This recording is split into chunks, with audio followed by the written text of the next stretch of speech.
नाज़रीन, मैं हूं मंसूर अली खान। अपने डेली चैनल के ऊपर आपको खुश आमदीद कहेंगे। पिछले 12 घंटे की आम तीन खबरों के साथ एक दफ़ा फिर आपके साथ मुखातिब हैं। आपसे दरख्वास्त है, चैनल को सब्सक्राइब करना मत भूलिए, बेल आइकन प्रेस कीजिए। अगर आपको हमारी वीडियो पसंद आए उसे लाइक और शेयर जरूर कीजिएगा। नाज़रीन, पिछले 12 घंटे जो हैं वो बड़े अहम रहे हैं। हमने आपको पिछले वीलॉग में आपको बताया था कि कल आधी रात को अमेरिका की जानिब से ईरान के मुख्तलिफ शहरों के ऊपर अटैक्स किए गए हैं। मिसाइल और ड्रोन्स के जरिए जो है वो अटैक्स किए गए हैं और अब ईरान की जानिब से भी जवाबी कार्रवाइयों का सिलसिला इस वक्त शुरू हो चुका है। और जो ताज़ा तरीन विजुअल्स हैं, वीडियोस हैं, वो अभी मैं थोड़ी देर में मैं आपके साथ शेयर करने जा रहा हूं, जिससे आपको अंदाजा होगा कि मामला जो है वो किस हद तक एस्केलेट कर चुका है। आज़ाद कश्मीर की क्या सूरत हाल है, इसके बारे में भी कुछ इंफॉर्मेशन हमारे पास आई है। और मैं अभी से आपको बता दूं कि अगले वीलॉग के अंदर इस पर बड़ा तफसीली में एक जो है वो हमने कुछ रिसर्च वर्क किया है, वो मैं आपके साथ अगले वीलॉग में इंशाल्लाह ज़रूर शेयर करूंगा। क्योंकि इस वीलॉग में ज़रा टाइम कम है, खबरें और हैं, तो मैं कोशिश करूंगा कि उसके अंदर हमें मुख्तलिफ जो एरियाज से इंफॉर्मेशन मिली है वो मैं इंशाल्लाह अपने अगले वीलॉग में आपके साथ जो है मैं शेयर करूंगा। लेकिन सबसे पहले आज आज़ाद कश्मीर से एक जो अफसोसनाक वाकया सामने आया है वो है जनाब मुजफ्फराबाद के करीब पाक फौज का एक MI-17 हेलीकॉप्टर जो है वो गिरकर तबाह हो गया है। ISPR के मुताबिक पाक आर्मी एविएशन का एक MI-17 हेलीकॉप्टर मुजफ्फराबाद के करीब परवाज भरने के दौरान फनी खराबी के बायस हादसे का शिकार होकर गिरकर तबाह हुआ है। तर्जुमान पाक फौज के मुताबिक हेलीकॉप्टर में सवार तमाम एहलकार शहादत के अजीम रुतबे पर फायज हो गए, जबकि हादसे में कोई भी शख्स जिंदा नहीं बच सका। हादसे के फौरन बाद रेस्क्यू और इमदादी टीमें जाए वकुआ पर पहुंच गई और इमदादी व बहाली के काम का आगाज कर दिया गया है। बयान में कहा गया कि हादसे की वजूहत और फनी खराबी की नौयत का तयन करने के लिए आला सतही तहकीकाती बोर्ड जो है वो तश्कील दे दिया गया है। ISPR ने कहा है कि आर्मी चीफ और चीफ ऑफ डिफेंस स्टाफ समेत पाक फौज के तमाम अफसरान और जवानों ने कीमती जानों के ज़िया पर गहरे दुख और अफसोस का इजहार किया और शहदा के अहले खाना से दिली हमदर्दी और ताज़ियत का इजहार किया है। वज़ीर आज़म शहबाज शरीफ ने मुजफ्फराबाद के करीब पाक फौज के MI-17 हेलीकॉप्टर के अलमनाक हादसे पर गहरे दुख और अफसोस का इजहार किया है। अफसोसनाक बात है, ज़ाहिरी बात है, इसके अंदर जो जवान थे वो उनकी तादाद के बारे में ISPR ने अभी तक कुछ नहीं बताया है कि उनकी कितनी तादाद थी या वो किस रेजिमेंट से ताल्लुक़ रखते थे। ये इसके बारे में कोई डिटेल्स जो हैं वो सामने नहीं आई हैं। लेकिन अभी तक जो हमने भी अपने मुख्तलिफ सोर्सेज से जो पता करवाया है वो यही है कि ये हेलीकॉप्टर जो है वो टेक्निकल फॉल्ट की वजह से क्रैश हुआ है और ये एक अफसोसनाक वाकया जो है आज मुजफ्फराबाद के अंदर पेश आया है। इसके साथ साथ मैं अभी आज़ाद कश्मीर की जो सूरत हाल है, जो ऑन ग्राउंड सिचुएशन है, जो मुझे डिटेल्स पता लगी हैं, वो भी मैं अभी थोड़ी देर में मैं आपके साथ शेयर करता हूँ। लेकिन साथ ही साथ उससे पहले अमेरिका और ईरान के दरमियान जो है वो रात भर हमलों का आपस में तबादला हुआ है। सेंटकॉम ने आबना हुर्मुज़ के करीब ईरानी फ़िज़ाई दिफाई निज़ाम, रेडार साइट्स और कमांड की तनसीबात पर जो है वो हमले किए हैं और उसकी जो फुटेजेस हैं वो ये आप स्क्रीन के ऊपर जो है वो देख सकते हैं कि मुख्तलिफ जो मिसाइल जो हैं वो फायर किए गए हैं और ईरान ने जवाब में मशरिक़ वस्ता में अमरीकी अहदाफ के ऊपर मिसाइल और ड्रोन हमले किए हैं और ख़ास तौर पे जो उनकी बेसिस थी, अमेरिकन बेसिस थी, इस मरतबा उनको भी टारगेट किया है। सुबह तक सेंटकॉम ने कहा कि उसका ऑपरेशन जो है वो ख़त्म हो गया, जबकि ईरान ने दावा किया कि उसने बहरीन में अमरीकी 5वें अड्डे 5th फ्लीट और उर्दून में अमरीकी फ़ौजी अड्डे को जो है वो निशाना बनाया है, जिसकी फुटेजेस जो हैं वो आप इस वक्त स्क्रीन के ऊपर देख रहे हैं। इसके साथ साथ ये फुटेज जनाब अमरीकी जो एक हमले हुए हैं, उन्होंने एक पानी के ज़ख़ीरे के ऊपर, पीने के पानी के ज़ख़ीरे के ऊपर जो है वो अटैक किया है। बामानी डिस्ट्रिक्ट है सिरिक काउंटी का, हुर्मुज़गान प्रोविंस जो सूबा है हुर्मुज़गान, वहाँ पे ईरान के अंदर जो है अब सवाल ये पैदा होता है कि आप कितने को जालिम होंगे कि आप जो पीने का पानी जहाँ पे स्टोर किया जाता है आप उसके ऊपर अटैक करें। आमतौर पे हमेशा मैं यही बात कहता हूँ कि जंगों के दौरान या क्लैशेस के दौरान जो है वो इस किस्म की जो सिविलियन इंस्टॉलेशंस होती हैं, हॉस्पिटल्स हो गए, स्कूल्स हो गए, ब्रिजेस हो गए, पानी के ज़ख़ीरे हो गए, रेल का निज़ाम हो गया, इनके ऊपर अटैक्स नहीं किए जाते। लेकिन यहाँ पे जो है वो कल रात को ईरान के इस हिस्से के अंदर जहाँ पे पीने का पानी स्टोर किया जाता है उसके ऊपर भी जो है वो अटैक किया गया है। इसके साथ साथ एक और वीडियो जो सामने आई है वो ये बताया जाता है कि जनाब एक अमरीकी ड्रोन जो है वो जो है उसके ऊपर अटैक किया गया और ये ईरान के बुशहर सूबे के अंदर जो है अमरीकी ड्रोन के गिरने के मनाजिर जो हैं वो बताए जाते हैं और ईरान के जो फ़िज़ाई दिफाई निज़ाम था उसके ज़रिए जो है वो अमरीकी ड्रोन ये गिराया गया है कल रात को और ये उसकी फुटेज भी जो है वो सामने आई है। इसके साथ साथ एक और फुटेज भी जो है वो आपको दिखाना चाहेंगे और ये जो है वो ईरान की जानिब से जो उनके लॉन्ग रेंज मिसाइल्स हैं, कदर, इमाद, खैबर शिकन मिसाइल्स, इनकी फुटेजेस जो हैं वो सामने आई हैं और ईरान की जानिब से रिलीज़ की गई हैं कि उन्होंने जो है वो 21 US लिंक साइट्स जो इस वक्त मशरक़ वस्ता में मौजूद हैं उनको निशाना बनाया है, और ये उसके मिसाइल जो उनकी तरफ फायर किए गए हैं ये उसकी फुटेजेस जो है वो सामने आती हैं। हमने अभी सिर्फ चंद दिन पहले आपको बताया था कि जनाब ईरान और इजराइल के दरमियान जो आपस में पहले क्लैश हुआ था उसमें एक नई डेवलपमेंट उस वक्त तक ये थी कि मशरक़ वस्ता में जो अमरीका के मुख्तलिफ बेसिस हैं उनको कम अज़ कम निशाना नहीं बनाया गया था, लेकिन उसके बाद कल रात को जो डेवलपमेंट्स हुई है और इसकी वजह अमरीका ये कहता है कि जनाब हमारा चूंकि हेलीकॉप्टर गिराया गया था उसके जवाब के अंदर जो है वो हमने ईरान के ऊपर ये सारे अटैक्स किए हैं। तो आगे से उसके बाद खलीज के अंदर जो मशरक़ वस्ता में जो मुख्तलिफ ममालिक हैं उनको फिर ईरान की जानिब से अटैक किया गया है, और ऑब्वियसली अमेरिकन बेसिस को खास तौर पर अटैक किया गया है। वो एज सच और दीगर जो है वो साइट्स जो हैं वो अटैक नहीं हुए हैं। साथ ही साथ एक और फुटेज भी जो है वो सामने आई है, और ये फुटेज जो है वो बहरीन, कुवैत और उर्दन की ये एयर डिफेंस सिस्टम्स हैं जिन्होंने आने वाले जो मिसाइल्स थे उनको टारगेट करने के लिए जो इंटरसेप्टर्स फायर किए हैं वो वहाँ की जो पब्लिक है उनकी जानिब से ये फुटेजेस सामने आई हैं, और इसमें देखा जा सकता है कि मिसाइल्स जो हैं वो किस तरह जो है वो टारगेट इंटरसेप्टर्स जो है वो मिसाइल्स को किस तरह टारगेट करते हैं, ये इन फुटेजेस के अंदर जो है वो देखा जा सकता है।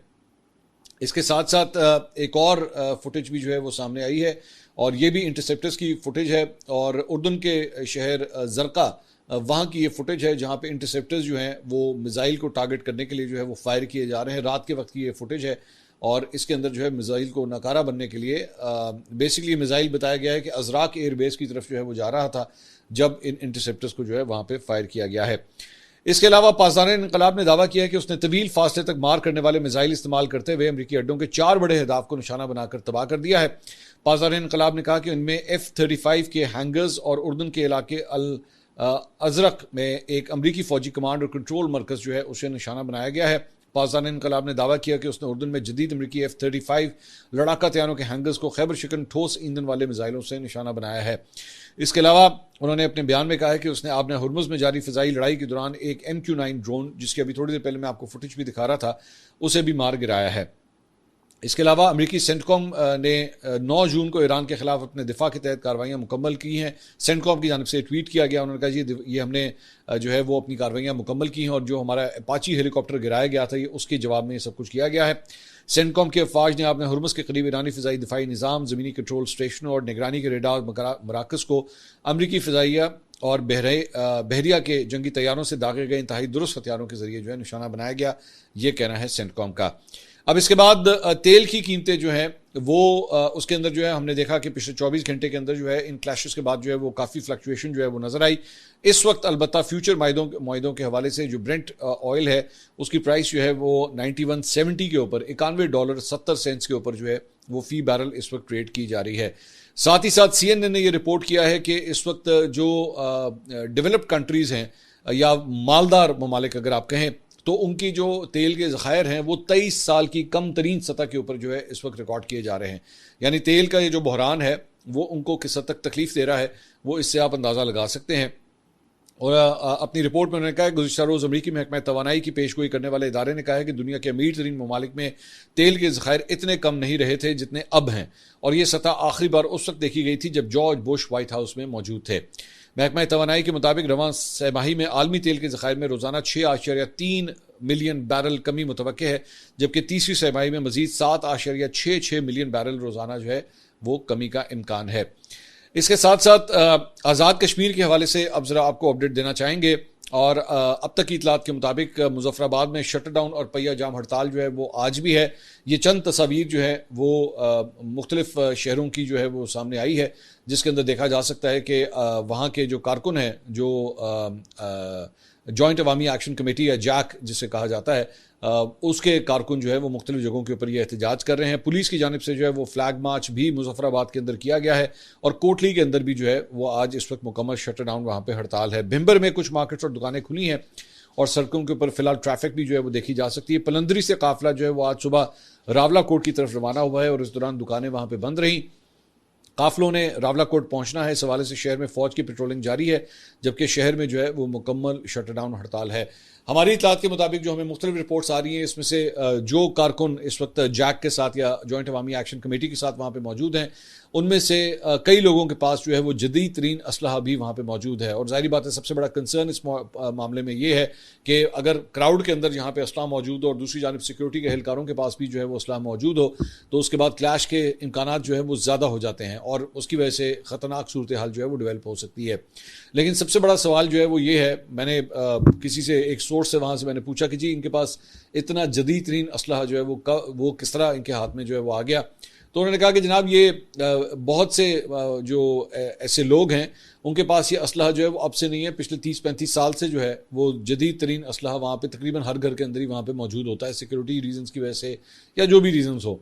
और इस वजह से अब जब ये यहाँ पे एहतजाज की सूरत हाल जो है वो डेवलप हो रही है, तो यहाँ पे इन लोगों के हाथों में भी जो है, और अगर किसी के पास असलहा नहीं है तो उसने हाथ में डंडे जो है वो उठाए हुए हैं। और साथ ही साथ एक और जो डिफरेंस है वो ये है कि जब पिछली मरतबा एहतजाज हुआ था, पिछले साल की मैं बात कर रहा हूँ, तो उस वक्त सिक्योरिटी एहलकारों के पास जो है वो ज़्यादातर के पास उस वक्त जो है वो असलहा नहीं था। लेकिन इस मरतबा जो सिक्योरिटी वहाँ पे तैनात की गई है उन्हें भी जो है वो असलहा इस मरतबा पकड़ाया गया। और जाहिर बात है क्योंकि लास्ट टाइम जो सूरत हाल डेवलप हुई थी उसमें पुलिस वालों को जो है ख़ास तौर पे बहुत ज़्यादा टारगेट किया गया था, लेकिन इस मरतबा जो है वो पुलिस के हाथ में भी जो है वो असलहा वगैरह जो है वो पकड़ाया गया है। रेंजर्स को भी जो है वो असलहा जाहिर बात है उनके पास भी मौजूद है। इसके अलावा एक और खबर जो बीबीसी के ऊपर आई है वो मैं आपके साथ शेयर करना चाहूँगा। कोटली से पुलिस एहलकार राजा हबीब ने मैं एक पर्टिकुलर पोर्शन है जो मैं आपके साथ शेयर कर रहा हूँ। कोटली से पुलिस एहलकार राजा हबीब ने बीबीसी को बताया कि कलदम तंजीम यानी कि जॉइंट अवामी एक्शन कमेटी से ताल्लुक़ रखने वाले अफराद लॉन्ग मार्च में शिरकत के लिए मीरपुर की तरफ जा रहे थे, जब रास्ते में कानून नाफिज करने वाले इदारों की एहलकारों ने उन्हें रोकने की कोशिश की। उन्होंने कहा कि इसी दौरान होने वाले पुरतशद्दुद झड़पों में कम से कम 3 अफराद हलाक जबकि 20 से ज़ायद जख्मी हुए हैं। उनके मुताबिक जख्मी होने वालों में पुलिस एहलकार भी शामिल हैं। डीएसपी कोटली चौधरी शहजाद ने बीबीसी उर्दू को बताया कि गुज़श्ता रात उनके अहल खाना में ये अफवाह फैल गई कि वो एक झड़प में यानी कि डीएसपी कोटली जो है वो जख्मी हो गए हैं। उनके मुताबिक इतला मिलने पर उनका भतीजा उन्हें ढूंढते हुए कोटली अस्पताल पहुंचा, तो इसी दौरान वहां होने वाली झड़प के दौरान वो गोली लगने से जख्मी हलाक हो गया। डीएसपी कोटली ने इस झड़प में अपने भतीजे के अलावा एक और शख्स के हलाक होने की भी तस्दीक की है। इस इलाके से ताल्लुक रखने वाले एक हुकूमती वजीर ने भी नाम जाहिर न करने की शर्त पर कम से कम 3 हलाकतों की तस्दीक की है।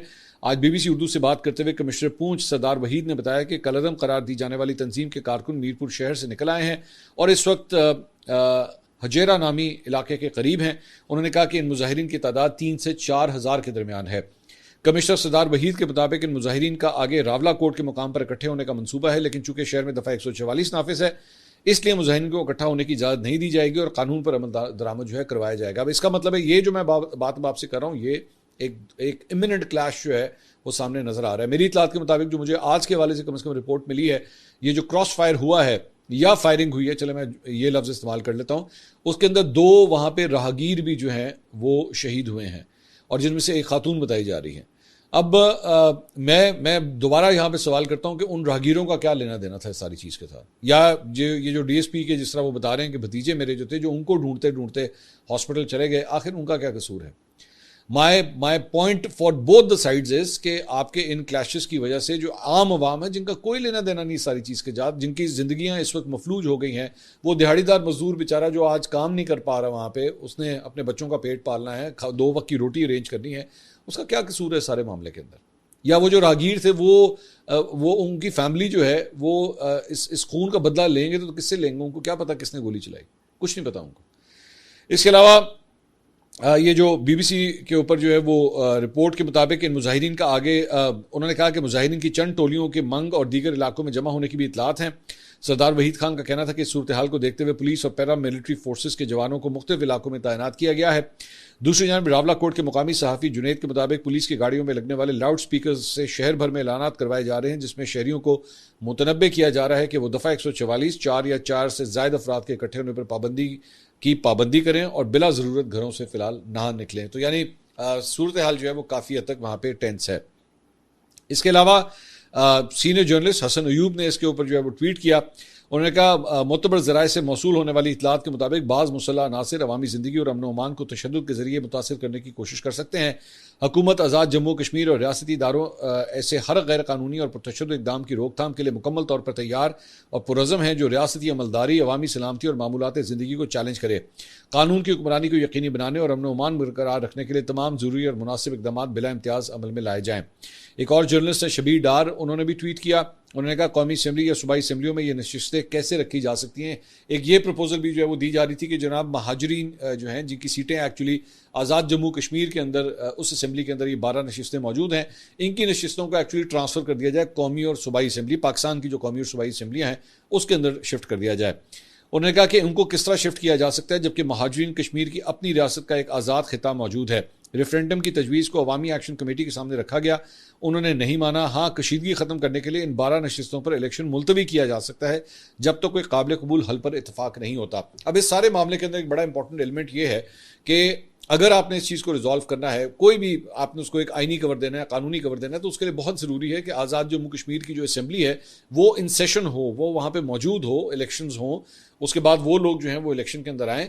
और ये मेरे ख्याल में एक बड़ी एक माकूल किस्म की ये तजवीज़ जो है वो मौजूद है कि कम से कम 12 नशिस्तों के ऊपर जो है फ़िलहाल उस इंतखाब को जो है वो मुलतवी कर दिया जाए। बाय द वे एक और प्रपोजल अब मैं आपको मुख्तलिफ सोर्सेज से कन्फर्म करके बात बता सकता हूँ कि ये प्रपोजल भी फ्लोट किया गया था कि इनकी तादाद को 6 कर दिया जाए, 12 के बजाय इस तादाद को जो है वो 6 कर दिया जाए।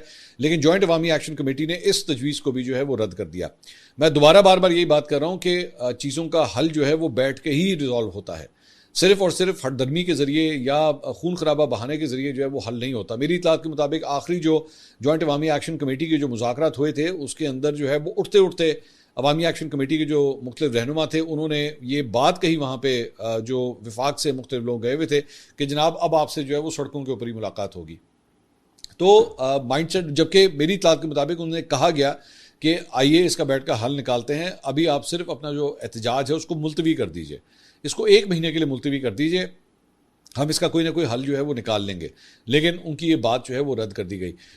अगर तो इस मामला को इस तरह लेके आगे चलना है कि जनाब जत्थे जो है वो बैठ के फैसला करें और वो जत्थे जो है वो इकट्ठे हों जिनकी कोई कॉन्स्टिट्यूशनल वैल्यू नहीं है, कोई सियासी वैल्यू नहीं है, या तो आप एक सियासतदान हो या एक सियासी जमात हो, आप इलेक्शन प्रोसेस में जाएं, उसके बाद जो है वो जारी बात है अगर आपको वोट मिलता है आप जाएं असेंबली के अंदर, उसके बाद कानून साजी करें। लेकिन इस तरह नहीं हो सकता कि जत्थे इकट्ठे हों जिसमें से 10% लोगों के पास जो है वो असलहा हो और उसके बाद वो पुलिस के ऊपर फायरिंग भी करें, उनकी लाशों की बेहुरमती करें, उनके साथ बदतमीजियाँ करें, उसके बाद उनकी वीडियोज़ बनाएं, उन वीडियोज़ को डाला जाए इंटरनेट के ऊपर, सोशल मीडिया के ऊपर, और उन वीडियोज़ को जो है वो इस्तेमाल करें Indian media. I am sorry, लेकिन उसके बाद आप अपना केस जो है वो खुद ख़राब करते हैं। इस तरह मामला जो है रिजॉल्व होने का मतलब रिजॉल्व नहीं होंगे बल्कि और भी ज़्यादा आप ख़राब करना चाहते हैं। इसके अलावा सुहेल वड़ाइच साहब ने आज एक बड़ा इंटरेस्टिंग कॉलम जो है वो लिखा है, मैं मेरे ख्याल में अगर शेयर ना करूं तो बहुत ज़्यादती होगी। उसका टाइटल है खबरदार होशियार तैयार। आगे कहते हैं, है तो ये सरसद बदशगुनी और रंग में भंग, मगर निगोड़ा सहाफ़ी कबल अज़ वक्त मुस्तक़बिल में रूनमा होने वाले वाक़यात की पेशगोई ना करे तो क्या करे। घोड़ा घास ना खाए तो क्या खाए। निगोड़े सहाफ़ी की छठी हिस्स के अलार्म बजना शुरू हो गए हैं।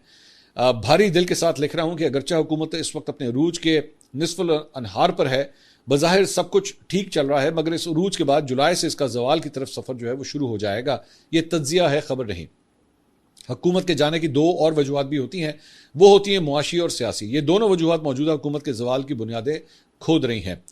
किसे इल्म नहीं कि जब किसी हुकूमत या फ़र्द के निज़ाम के लिए अफादियत ख़त्म हो जाए तो फिर उसका जाना ठहर जाता है, सुबह गया या शाम गया। साहिब इक़्तिदार लोगों को दीवार पर लिखना नज़र आना बंद हो जाता है और वो खुद ही अपने मसनूई कारनामों और अपनी बुलंदी और बरतरी पर फ़ख्र महसूस करना शुरू कर देते हैं। अच्छे खासे माकूल और तारीखी शऊर रखने वाले लोग भी इक़्तिदार के नशे में पागल हो जाते हैं। वो हक़ाइक़ को अफसाना और अफसाने को हकीकत समझने की नफसियाती बीमारी में मुब्तला हो जाते हैं। अपनी 40 साल सहाफ़ती ज़िंदगी में अपने बेशुमार सियासतदानों और ब्यूरोक्रेट दोस्तों को ताकत मिलने पर तब्दील होते देखा है, मैंने भी देखा है। मौजूदा हुकूमत अफादियत इसलिए खो रही है कि यह ठहराव का शिकार है, उसका मुस्तकबिल का कोई बड़ा विजन नहीं है। जब बेरोजगारी मुसलसल बढ़ रही हो, तेल की कीमतें चढ़ रही हो, ना सरमायाकारी आ रही हो, ना कोई मनसूबाबंदी सामने आ रही हो, तो हवाएं रुख बदलने लगती हैं। हुकूमती चिरागों में रोशनी नहीं रहती है। बेजान लाशों को उठाकर कौन ज़्यादा दूर तक चल सकता है। साहिबान इक़्तिदार अगर गरीबान में झांके तो उन्हें पता चले कि मुल्क के सनतकार उनसे नाराज़ हैं, और उसका सबूत यह है कि हुकूमती पॉलिसियों की वजह से सनत तकरीबन बंद पड़ी है। मुल्क का दूसरा बड़ा शोबा ज़राअत है। आप किसी काश्तकार से पूछ लें, वो कहेगा कि ज़राअत के साथ मौजूदा हुकूमत का रवैया सोतेला है। सहाफ़त को कोने में लगाने का जो अमल जनरल राहील शरीफ और जनरल बाजवा के दौर में शुरू हुआ था, वही मौजूदा हुकूमत ने जारी रखा हुआ है। वज़ीर आज़म किसी बैरूनी दौरे के बाद ना प्रेस कॉन्फ्रेंस करते हैं, ना सहाफ़ियों के आज़ादाना सवालात का सामना करते हैं। यही हाल बेशतर वफाकी वज़रा का है। अक्सर तो सहाफ़ियों के फ़ोन का जवाब भी नहीं देते। माजी के कई साहिबान इक़्तिदार की गर्दन में सरिये पड़े, और फिर जब वो रूबा जवाल हुए तो ना उनकी इज्जत रही और ना मुकाम। मौजूदा हुकूमत को खबरदार, होशियार और तैयार करने का मतलब उससे मुतनब्बा करना है। इससे दरख्वास्त करना है कि अपने जवाल को रोक ले, खुद को तब्दील करे, वरना तकदीर का पहिया घूमेगा। निगोड़ा सहाफ़ी किसी भी हुकूमत के वक्त से पहले घर जाने को अच्छा नहीं समझता, मगर जब हुकूमत खुद ही अपने पाँव पर कुल्हाड़ी मारने लगे या जब हुकूमत मुआशी एदाद शुमार पर तवज्जो न दे, गुर्बत, बेरोज़गारी और मायूसी का कोई हल न निकाले, तो निगोड़े सहाफ़ी को दीवार पर लिखा पढ़ने पर बुरा भला कहने के बजाय अपनी आंख के इक़्तिदारी धुंधलेपन को दूर करके पढ़ें। ख्याल रखें, नकारा बस बजने को है। तो ये सुहेल वड़ाई साहब, अच्छा सुहेल वड़ाई साहब के पास ये वाकई हुनर है कि माजी के अंदर भी जो है वो बहुत सी हुकूमतों के हवाले से जब उनके जाने का वक्त हो जाता था तो वो पहले ही कहते थे। पार्टी इज़ ओवर, ये भी एक बड़ा उनका मशहूर कॉलम था जब उन्होंने प्रिडिक्ट किया था कि हुकूमत जो है वो जाने वाली है। मेरा ख्याल में आज इनके इस कॉलम के बाद जो है वो पाकिस्तान के वज़ीर आज़म हाउस के अंदर जो है वो बहुत बेचैनी पाई जाती होगी, क्योंकि सुहेल वड़ाई साहब के जो सोर्सेज हैं वो इतने तगड़े हैं कि वो आने वाले वेदर को जो है, पॉलिटिकल वेदर को या पॉलिटिकल मौसम को जो है वो अच्छी तरह प्रिडिक्ट कर लेते हैं। अगली वीडियो में आपसे दोबारा मुलाकात होगी। अल्लाह हाफ़िज़।